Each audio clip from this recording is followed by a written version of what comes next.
శ్రీమాత్రే నమ. జయ గురు దత్తాత్రేయ నమ. ఈ వీడియోలో మనం 2025 సంవత్సరం మే నెల మాస ఫలితాలు సింహరాశి వారికి ఏ విధంగా ఉంటాయి అని పరిశీలించినప్పుడు, సింహరాశి వారికి మరి కొద్ది రోజుల్లో అంటే 15 రోజుల్లో గురుగ్రహం ఏకాదశ స్థానంలోకి రావడం జరుగుతూ ఉంటుంది. సో అప్పటి వరకు ఈ రాశివారు ఏవైనా ముఖ్యమైన పనులు లాంటివి ఏమైనా ఉంటే అవి వాయిదా వేసుకొని మే 15 తర్వాత ప్రారంభించుకుంటే అవి మీకు అనుకూలంగా ఉండే అవకాశం ఉన్నది. ఏదైనా దశమ స్థానంలో గురువు మొదటి 15 రోజులు చాలా వరకు ఏంటంటే వృత్తి వ్యవహారాల్లో ఏదో ఒక అడ్డంకుల్ని డిలేని చేయడం జరుగుతూ ఉంటుంది.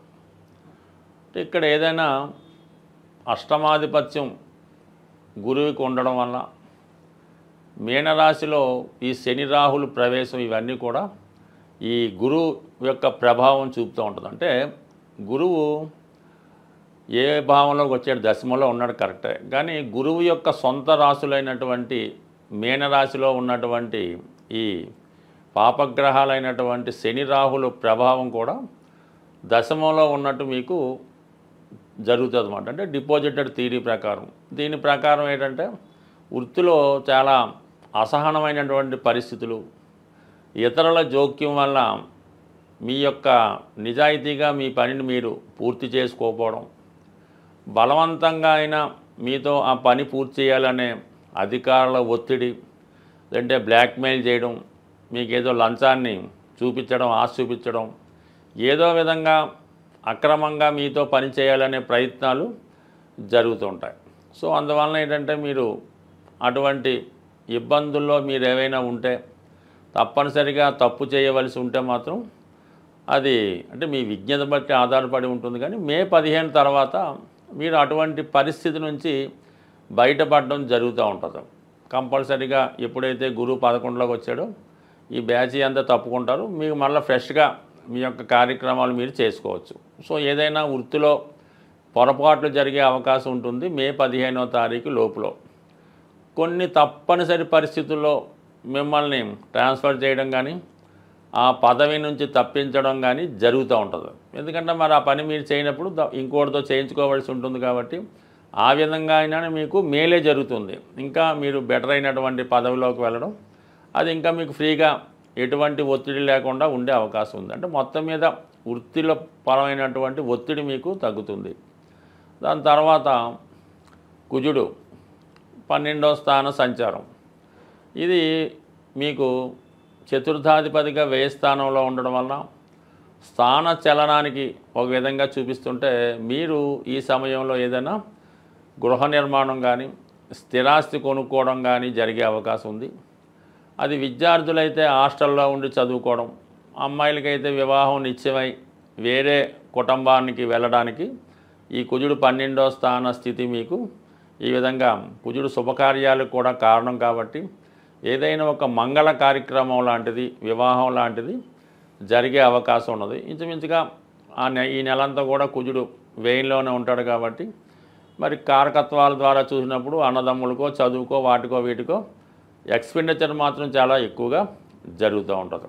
ఇంకా భాగ్యాధిపతిగా వ్యయ స్థాన సంచారం వల్ల పుణ్యక్షేత్రాలు దర్శిద్దామనే ఆలోచన కలుగుతుంది.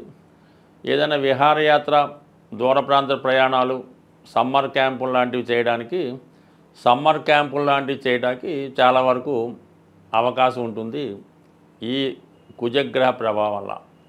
మొత్తం మీద ఇవన్నీ పక్కన పెడితే మరి అష్టమ స్థానంలో ఉన్నటువంటి గ్రహాల పరిస్థితి ప్రస్తుతం నెల ప్రారంభంలో 4 గ్రహాలు ఉన్నప్పుడు కూడా ఇంచుమించుగా వారం రోజుల్లో బుధుడు కూడా మారి కేవలం 3 గ్రహాలు, 3 కూడా మిత్రగ్రహాలు అయినాయి మీకు అదృష్టవశాత్తు. ఒకటేమో దశమాధిపతి శుక్రుడు, వృత్తికారకుడు శని, ఇంకా మళ్ళా శనితో సమానమైనటువంటి రాహు. ఈ 3 అష్టమ స్థానంలో ఉండడం వల్ల ఇది అనూహ్యంగా మీ యొక్క వృత్తిని, వ్యవహారాలని మార్చడానికి కారణం అవుతూ ఉంటుంది. అంటే మీరు ఒక రాజకీయ రంగంలో ఉంటూ సడన్గా ఏదైనా వ్యాపార రంగంలోకి మారడం కానీ, ఏదైనా ఒక ఉద్యోగం చేస్తూ దాన్ని మానేసి రాజకీయంలోకి మారడానికి కానీ, ఇప్పుడు ఈ స్థితి ఏంటంటే మీరు అనూహ్యంగా ఏదైనా సినిమా పరిశ్రమలో కానీ, సాఫ్ట్వేర్ రంగంలో కానీ, రైల్వే సంబంధించిన వర్క్స్లో కానీ, ఏంటి ఏదన్నా కన్స్ట్రక్షన్ ఫీల్డ్లోకో, ఇదంటే మామూలుగా ఈ గనులు industries, shipping, export and import, అలాంటి కార్యక్రమాలకు మీ యొక్క వృత్తి సడన్గా మారి కొత్త వృత్తి ప్రారంభించడానికి ఇది అనుకూలమైనటువంటి సమయం. మొత్తం మీద సడన్గా కొన్ని చేంజెస్ వస్తాయి. అనుకోకుండా మీరు సినిమా డైరెక్షన్ చేయొచ్చు, డైరెక్టర్ నుంచి హీరో మారచ్చు. మొత్తం మీద కొన్ని మార్పులు మీ జీవితంలో రావడం జరుగుతుంటుంది. అంటే దశమం ఏమైందంటే ఇక్కడ దశమ స్థానానికి అష్టమం లాభస్థానం అయింది. ఆ కారణం వల్ల ఈ 3 గ్రహాలు కూడా శుక్ర, రాహు, శని కూడా అటు ఇండస్ట్రీకి అటు పరిశ్రమలకి కారణం అవుతూ ఉంటుంది. కాబట్టి ఈ విధంగా మీరు కొత్త పరిశ్రమలు స్థాపించడానికి, కొత్త వ్యాపారాలు స్టార్ట్ చేయడానికి ఇది అనుకూలంగా ఉంటుంది. అయితే ఏదైనా కర్మ ఒకటి ఉంటుంది కాబట్టి మనం దాన్ని అనుభవించవలసి ఉంటుంది. కాబట్టి చిన్న చిన్న అడ్డంకులు, అపవాదులు, ఇబ్బందులు వచ్చినప్పుడు కూడా మరి కొన్ని ప్రయత్నాలు చేసినప్పుడే కొన్ని విజయాలు రావడం జరుగుతూ ఉంటుంది. అసలు ఏ ప్రయత్నం చేయకుండా ఉంటే విజయం రాదు, అపజయం రాదు, బాగానే ఉంటుంది. కానీ ఇప్పుడు ఉన్నటువంటి స్థితి సాహసంతో అన్నీ ఆలోచించి మీరు గట్టిగా ఏదైనా మీ యొక్క జీవితాశయం నెరవేరే విధంగా ప్రయత్నం చేస్తే కంపల్సరీగా మీ యొక్క ప్రయత్నం నెరవేరే అవకాశం ఉంటుంది. గ్రహాలని, జ్యోతిష్ శాస్త్రాన్ని, గోచార ఫలితాలు నమ్ముతున్న వాళ్ళు సాధారణంగా ముఖ్యమైనటువంటి గ్రహాలు మారినప్పుడు వాటి యొక్క ప్రభావాన్ని చూపించడం జరుగుతూ ఉంటుంది.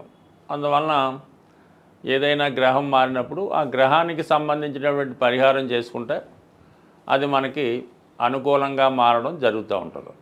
ఇప్పుడు ముఖ్యంగా 18 నెలలకి ఒకసారి మారే రాహుకేతువులు ఈ నెలలో మారడం జరిగింది. అయితే ఈ రాహుకేతువులే కర్మని నిర్దేశిస్తుంటాయి. అంటే గత జన్మలో మనం చేసినటువంటి పాపపుణ్యాలని ఈ జన్మలో అనుభవించే విధంగా ఇవి చేయడం జరుగుతూ ఉంటుంది. వీటినే కార్మిక్ కంట్రోల్ ప్లానెట్స్ అనడం జరిగింది.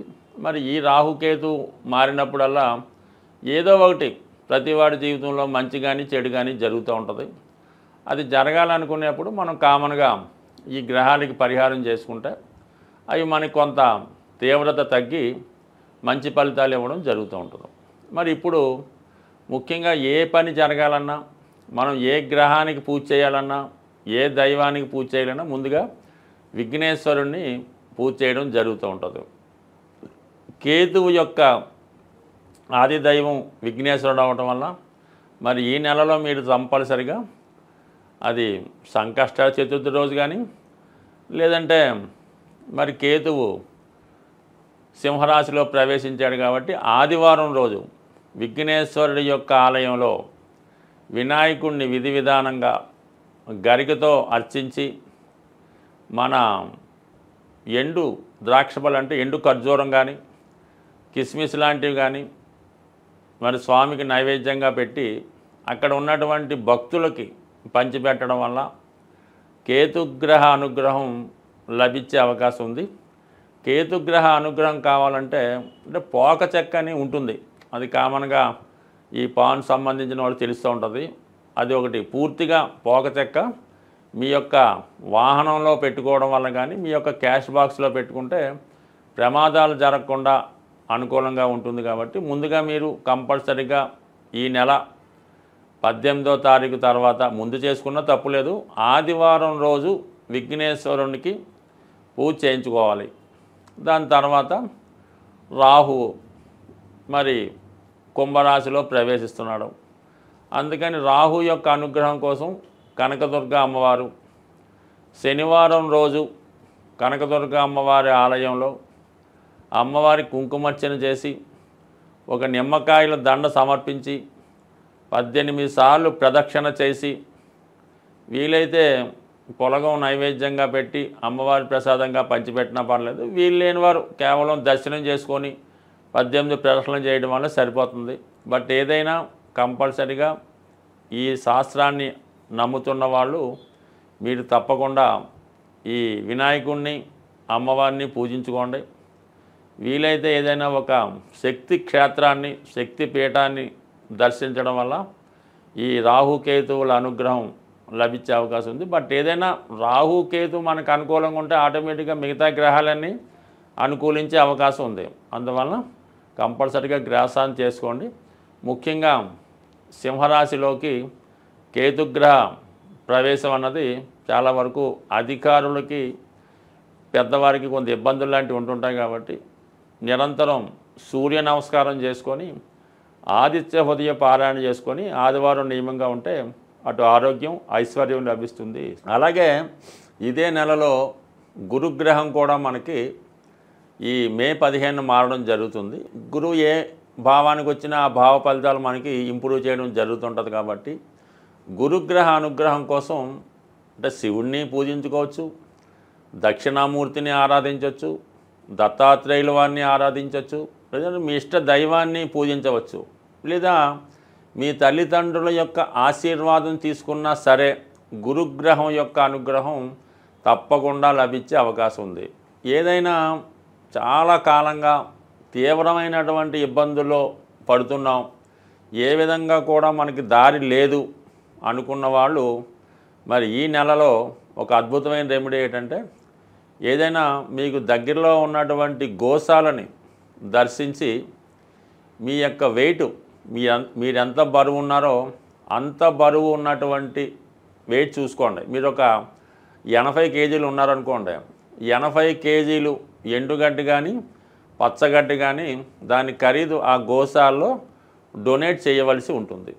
అయ్యో అంత శక్తి మనకు లేదు అనుకున్నప్పుడు దాంట్లో 8వ వంతు, అంటే మీరు 80 కేజీలు ఉంటే ఒక 10 కేజీలు పచ్చగడ్డి లేదంటే ఎండుగడ్డి ఆ గోశాలలో డొనేషన్ చేయడం వల్ల మీరు పునర్జన్మ, కొత్తగా జన్మ ఎత్తి ఎంత బాగుంటుందో అంత ఐశ్వర్యవంతంగా, అదృష్టవంతంగా ఉండే అవకాశం ఉంది. ఈ చిన్న ప్రయత్నాన్ని చేసి సక్సెస్ అవ్వాల్సింది. స్వస్తి.